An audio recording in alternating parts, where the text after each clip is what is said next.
শুরু হয়েছিল একটি সাধারণ ইউটিউব চ্যানেল দিয়ে।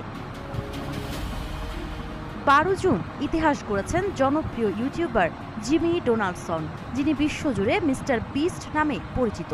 তিনি ইউটিউবের ইতিহাসে প্রথম কন্টেন্ট ক্রিয়েটর হিসেবে 50 কোটি বা 500 মিলিয়ন সাবস্ক্রাইবারের মাইল ফলক স্পর্শ করেছেন। এই অসাধারণ অর্জনকে স্মরণীয় করে রাখতে ইউটিউবের প্রধান নির্বাহী কর্মকর্তা নীল মোহন ব্যক্তিগতভাবে মিস্টার বিস্টের হাতে একটি বিশেষ 500 মিলিয়ন প্লে বাটন তুলে দেন। জীবন অবাক না করলে কে করবে? 28% মিল্ক ফ্যাটের অবাক করার সাথে ফ্রেশ মিল্ক পাউডার। জীবন অবাক করুক প্রতিদিন। ইউটিউবের প্রচলিত সিলভার, গোল্ড, ডায়মন্ড কিংবা রেড ডায়মন্ড প্লে বাটনের বাইরে এটি সম্পূর্ণ নতুন ও একক ডিজাইনের স্মারক, যেখানে মিস্টার বিস্টের বিখ্যাত বিস্ট প্যান্থার লোগো এবং তার ব্র্যান্ডের স্বাক্ষরধর্মী নীল লাল রঙের উপাদান যুক্ত করা হয়েছে। নীলমোহন বলেন,